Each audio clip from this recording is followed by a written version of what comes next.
আপনি কি জানেন বাংলাদেশে এমন একজন মানুষ আছেন যিনি পকেটে মাত্র ৬৭ টাকা নিয়ে ঢাকা এসেছিলেন। আজ তিনি ১,০০০ কোটি টাকার ব্যবসায়িক সাম্রাজ্যের মালিক। এটি শুধু একটি সাফল্যের গল্প নয়, এটি একটি বিতর্কময় যাত্রা যা বাংলাদেশের অর্থনীতি, রাজনীতি এবং বিচার ব্যবস্থাকে নাড়া দিয়ে গেছে। স্বাগতম বিজনেসম্যানিয়া চ্যানেলে। আজকের এই ভিডিওতে আমরা জানব নোমান গ্রুপের সম্পূর্ণ গল্প, কিভাবে একজন সাধারণ বিক্রয়কর্মী দেশের শীর্ষস্থানীয় টেক্সটাইল বাদশাহ হয়ে উঠলেন এবং সাফল্যের পেছনে কী সব গোপন সূত্র লুকিয়ে আছে। এই ভিডিও শেষ পর্যন্ত দেখুন, কারণ রয়েছে কিছু অবিশ্বাস্য প্রকাশনা এবং আইনি জটিলতা যা আপনাকে চমকে দেবে। নোমান গ্রুপ। নোমান গ্রুপের স্বপ্নদ্রষ্টা মোহাম্মদ নুরুল ইসলাম। চট্টগ্রামের একটি মধ্যবিত্ত পরিবারে জন্মগ্রহণ করা এই মানুষটি ছিলেন স্বপ্নদ্রষ্টা। তার বাবা একজন সাধারণ কৃষক ছিলেন এবং পরিবারের অর্থের সংকট ছিল সর্বদা। ১৯৬৮ সালে আধুনগর উচ্চ বিদ্যালয় থেকে মেট্রিক পরীক্ষায় পাশ করার সাথে সাথেই তার চাকরির জীবন শুরু হয়। একটি টেক্সটাইল মিলে প্রথমে কাজ করেছিলেন তিনি, কিন্তু তার স্বপ্ন ছিল অনেক বড়। কোনো কর্মচারী হিসাবে জীবন কাটানো নয়, বরং নিজের মালিক হওয়া। তখন তার বয়স মাত্র ১৯ বছর।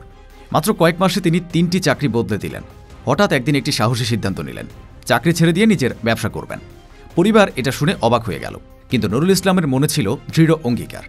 পকেটে কয়েকটি টাকা এবং হৃদয়ে অসীম সাহস নিয়ে তিনি ঢাকার পথে পা বাড়ালেন। ফ্লাইং বিজনেস দিয়ে শুরু হলো নুরুল ইসলামের ব্যবসায়িক যাত্রা।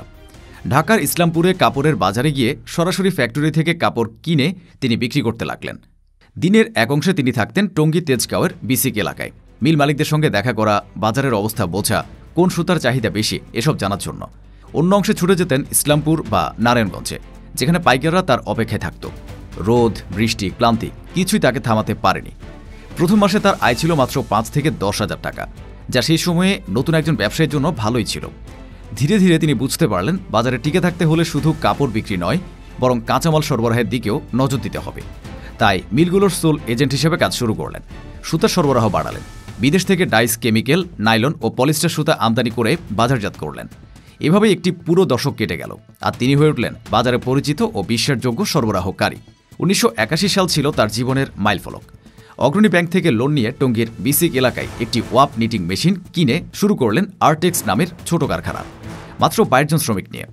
১৯৮৩ সালে প্রতিষ্ঠা করলেন মরিয়াম টেক্সটাইল, আর ১৯৮৭ সালে বড় ছেলে ASM রফিকুল ইসলামের নামে শুরু করেন নোমান ফেব্রিক্স, যা ছিল ডাইং ও ফিনিশিং ইউনিট। এখান থেকে জন্ম নেয় নোমান গ্রুপ, যা পরবর্তী ২ দশকে দেশের অন্যতম বৃহৎ টেক্সটাইল সাম্রাজ্যে পরিণত হয়। ২০০০ সালের শুরুতে তারা প্রথম আন্তর্জাতিক বাজারে রপ্তানি শুরু করে। দেশের অর্থনীতি দ্রুত এগোচ্ছিল, আর পোশাক শিল্পে বিশাল সম্ভাবনার সময়টি তারা দারুণভাবে কাজে লাগায়। নোমান গ্রুপ এখন শুধু টেক্সটাইলে থেমেছিল না, তারা ক্রমাগত সম্প্রসারণ করতে লাগল। টঙ্গী এবং শ্রীপুরে আরও ৩২টি কারখানা গড়ে উঠল। প্রতিটি কারখানায় কাজ করছে হাজার হাজার শ্রমিক।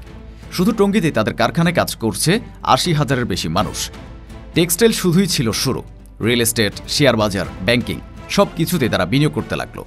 গুলশানের অভিজাত এলাকায় গড়ে তুলল তাদের অফিস ও বাসস্থান। ডাচ বাংলা ব্যাংকে বিশাল শেয়ার মালিকানা রয়েছে তাদের। কিন্তু এ সম্প্রসারণের পেছনে ছিল শক্তিশালী রাজনৈতিক সংযোগ।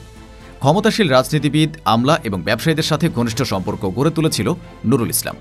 এভাবে তারা পেয়েছিল সরকারি জমি, ট্যাক্স সুবিধা এবং ব্যাংক ঋণের বিশেষ ছাড়। ২০১২ সালে নোমান গ্রুপ রপ্তানি করেছিল $১ বিলিয়ন মূল্যের পণ্য। আজ তাদের বার্ষিক রপ্তানি $১ বিলিয়ন ছাড়িয়ে গেছে এবং কর্মসংস্থান সৃষ্টি হয়েছে ৭০,০০০-এর বেশি মানুষের। কিন্তু এ সাফল্যের পেছনে ছিল অসংখ্য প্রশ্ন। ২০২২ সালে দৈনিক ইনকিলাব একটি তদন্তমূলক প্রতিবেদন প্রকাশ করে, যেখানে দাবি করা হয় যে নোমান গ্রুপ ব্যাংক থেকে অবৈধভাবে হাজার হাজার কোটি টাকা ঋণ নিয়েছে এবং সেগুলো ফেরত দেয়নি। প্রতিবেদনে বলা হয় গ্রুপটি প্রায় ১০ থেকে ২৮,০০০ কোটি টাকা ব্যাংক ঋণের আকারে সংগ্রহ করেছে। এছাড়া উঠে এসেছে কর ফাঁকির অভিযোগ। নোমান গ্রুপ ৪৬২ কোটি টাকার কর ফাঁকি দিয়েছে বলে অভিযোগ করা হয়েছে। জমি দখলের অভিযোগও ছিল। টঙ্গী এবং শ্রীপুরের জমি আইনি প্রক্রিয়ার বাইরে গিয়ে অধিগ্রহণ করেছে বলে অভিযোগ রয়েছে। একদিকে নোমান গ্রুপ বাংলাদেশের অর্থনীতিতে এক অপরিসীম অবদান রেখেছে। রপ্তানি আয় বৃদ্ধিতে তারা একটি প্রধান ভূমিকা পালন করেছে। প্রতি বছর হাজার হাজার কোটি টাকা আয় করছে দেশের জন্য। ৭০,০০০ মানুষের কর্মসংস্থান সৃষ্টি করে তারা সমাজে একটি গুরুত্বপূর্ণ ভূমিকা পালন করেছে। কিন্তু অন্যদিকে ব্যাংকিং খাতের উপর বিশাল চাপ সৃষ্টি করেছে এই ঋণগুলো। অনেক বিশ্লেষক মনে করেন নোমান গ্রুপের মতো ব্যবসায়িক গোষ্ঠীগুলো ব্যাংকিং খাতে খেলাপিরনের সংস্কৃতি বৃদ্ধি করেছে। সাধারণ মানুষ যখন ঋণ নিতে গিয়ে কঠোর শর্তের সম্মুখীন হয়, তখন এই বড় ব্যবসায়ীরা বিশেষ সুবিধা পেয়েছে। এবং এসেছে সবচেয়ে বড় ঘটনা, 2025 সালের আগস্টে দুর্নীতি দমন কমিশন আনুষ্ঠানিক তদন্ত শুরু করে এবং নুরুল ইসলামের বিরুদ্ধে একটি মামলা দায়ের করে। অভিযোগ 18,98,75,000 টাকার জ্ঞাত আয় বহির্ভূত সম্পদ। দুদকের অনুসন্ধানে দেখা যায় গুলশানে তার অর্ধ মালিকানার বাড়ি 23,40,00,000 টাকার মূল্যের। পূর্বাচল নতুন শহরের 7 প্লট একই পরিমাণ মূল্যের। ডাচ বাংলা ব্যাংকের শেয়ার 8,30,00,000 টাকার। নোমান গ্রুপভুক্ত প্রতিষ্ঠানের শেয়ার 24,95,00,000 টাকার। সর্বমোট সম্পদের পরিমাণ দাঁড়ায় 62,21,00,000 টাকা। কিন্তু তার প্রকাশিত আয়ের হিসাব করলে এই সম্পদের 19 কোটি টাকার কোনো বৈধ উৎস পাওয়া যাচ্ছে না। মামলায় তার বিরুদ্ধে দুর্নীতি দমন কমিশন আইন 2004-এর 27-এর 1 ধারা প্রয়োগ করা হয়েছে। এই মামলা শুনানি চলছে অত্যন্ত গোপনীয়তার সাথে। নোমান গ্রুপের গল্প শুধু একটি ব্যবসায়িক পরিবারের কাহিনী নয়, এটি পুরো বাংলাদেশের শিল্প খাতের বাস্তব চিত্র।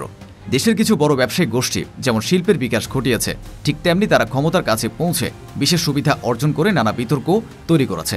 নোমান গ্রুপ সেই বিতর্কের অন্যতম উদাহরণ হিসেবে বারবার আলোচনা এসেছে। অনেক অর্থনীতিবিদ মনে করেন বাংলাদেশের অর্থনীতি এগিয়ে যাওয়ার পথে সবচেয়ে বড় চ্যালেঞ্জ হল স্বচ্ছতা ও জবাবদিহিতার অভাব। বড় উদ্যোক্তারা যখন বিশেষ সুবিধা পান, তখন ছোট উদ্যোক্তা বা নতুন উদ্যোক্তারা পিছিয়ে পড়েন। ফলে প্রতিযোগিতা নষ্ট হয় এবং বাজারে অসমতা তৈরি হয়। নোমান গ্রুপের বিরুদ্ধে যে অভিযোগগুলো উঠেছে তাই বৃহত্তর সমস্যারই প্রতিফলন। অন্যদিকে গ্রুপটির পক্ষে যারা কথা বলেন তারা বলেন যে দেশে শিল্প স্থাপন করা কঠিন, সেখানে 30টিরও বেশি কারখানা গড়ে তোলা এবং লক্ষাধিক মানুষকে কাজ দেওয়া কোনো ছোট অর্জন নয়। তারা মনে করেন কিছু অভিযোগ প্রমাণিত না হওয়া পর্যন্ত পুরো গ্রুপকে দোষারোপ করা কঠিন। এমনকি গ্রুপটি বলছে দুদকের মামলা তারা আইনি পথে মোকাবেলা করবে এবং প্রয়োজনীয় কাগজপত্র উপস্থাপন করবে। এখন প্রশ্ন হলো, এই মামলার রায় কি হবে?